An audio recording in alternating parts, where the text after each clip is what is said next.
क्या सच में दुबई की जमीन पर वो हुआ जिसकी किसी ने कल्पना भी नहीं की थी? क्या आसमान से गिरते ड्रोन और दागी गई मिसाइलों के बीच एक पल के लिए दुनिया रुक सी गई?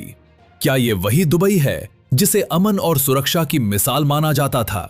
और सबसे सनसनीखेज सवाल, क्या सच में ईरान ने दुबई में शाहरुख खान और सलमान खान के घरों को भी निशाने पर लिया?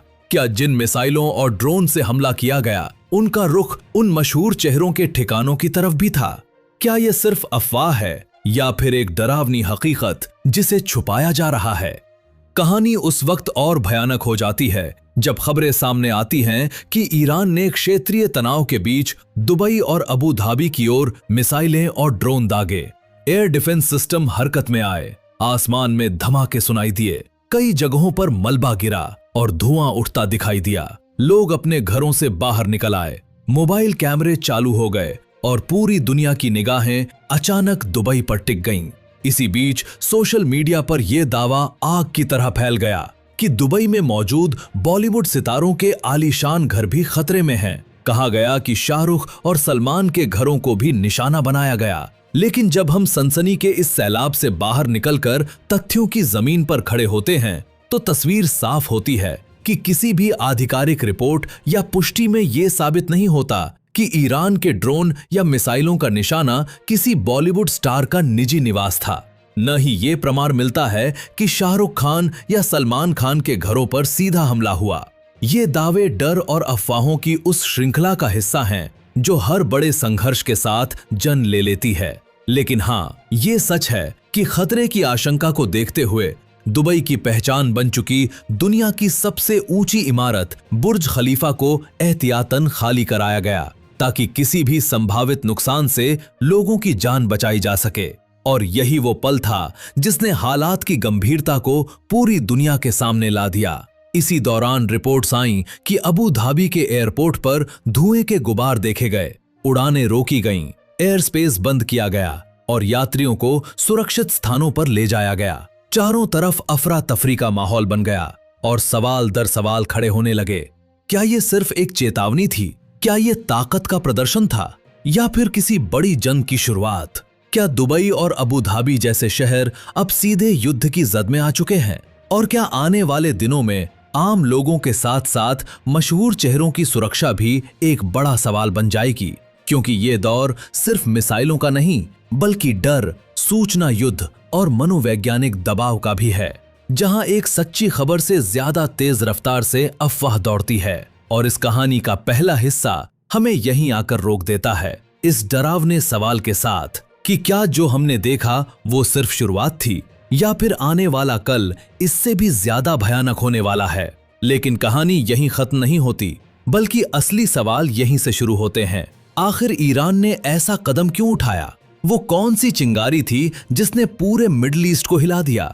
और क्या ये हमला सिर्फ ताकत दिखाने की कोशिश था या किसी बड़े वैश्विक संघर्ष का संकेत? जैसे जैसे समय बीतता गया, तस्वीर और साफ होने लगी कि ये पूरा घटनाक्रम अचानक नहीं था, बल्कि इसके पीछे महीनों से जमा होता तनाव था। वो तनाव जो ईरान और पश्चिमी ताकतों के बीच लगातार बढ़ता जा रहा था। वो तनाव जो इजराइल, अमेरिका और उनके सहयोगियों के साथ टकराव की शक्ल ले चुका था। और उसी दबाव के बीच ईरान ने ड्रोन और मिसाइलों के जरिए अपनी मौजूदगी और क्षमता का संदेश दिया। लेकिन इस संदेश की गूंज सिर्फ सीमाओं तक सीमित नहीं रही, बल्कि सीधे उन शहरों तक पहुंच गई जिन्हें दुनिया सबसे सुरक्षित मानती थी। और जब दुबई जैसे शहर में सायरन बजते हैं, जब एयर स्पेस बंद होता है, जब लोग अपने घरों की बालकनी से आसमान में रोशनी की लकीरें देखते हैं, तो डर सिर्फ एक देश में नहीं फैलता बल्कि पूरी दुनिया के दिलों में उतर जाता है। यही वजह है कि इस घटना के बाद वैश्विक बाजारों में हलचल मच गई, तेल की कीमतों में उछाल आया, शेयर बाजार डगमगाए और हर बड़े देश की निगाहें ईरान और यूनाइटेड अरब अमीरात पर टिक गईं, क्योंकि सब जानना चाहते थे कि अगला कदम क्या होगा। क्या ये सिलसिला यहीं थम जाएगा या फिर हालात और बिगड़ेंगे?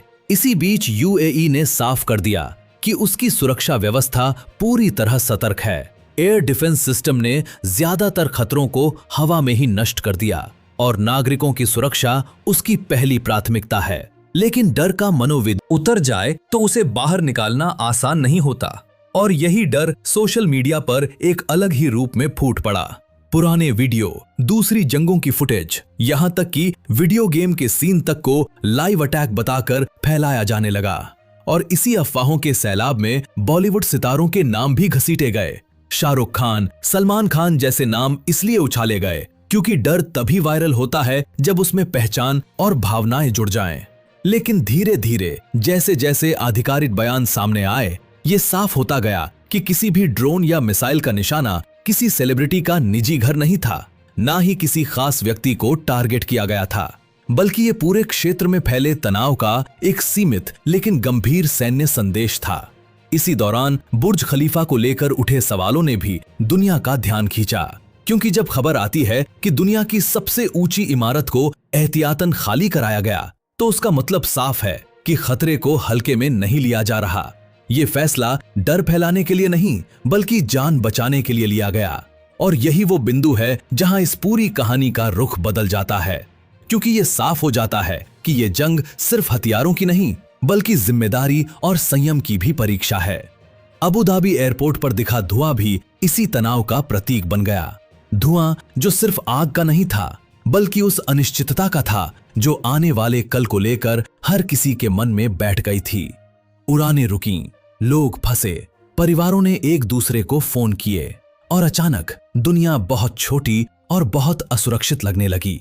और यही वो पल था जब अंतर्राष्ट्रीय समुदाय हरकत में आया। कूटनीतिक चैनल खुले, बयान आए, अपील की गई कि हालात को और ना बढ़ाया जाए, क्योंकि अगर ये टकराव खुली जंग में बदलता है तो इसका असर सिर्फ मिडिल ईस्ट तक सीमित नहीं रहेगा, बल्कि पूरी दुनिया इसकी कीमत चुकाएगी।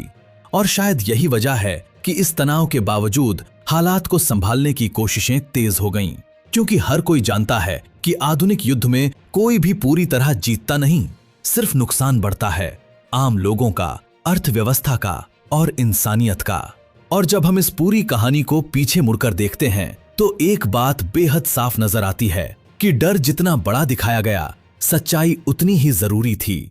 और सच्चाई ये है कि ना दुबई तबाह हुआ, ना कोई सेलिब्रिटी निशाना बना, लेकिन हाँ, ये चेतावनी जरूर मिल गई कि दुनिया कितनी नाजुक संतुलन पर टिकी हुई है। और इस स्क्रिप्ट का अंत इसी एहसास के साथ होता है कि अगली बार जब हमारी स्क्रीन पर कोई ब्रेकिंग न्यूज चमके, कोई डरावना दावा सामने आए, तो शायद हम एक पल रुकें, सवाल पूछें, तथ्यों को परखें, क्योंकि असली समझ वहीं से शुरू होती है। और यही समझ तय करेगी कि हम डर के साथ जिएंगे या सच्चाई के साथ।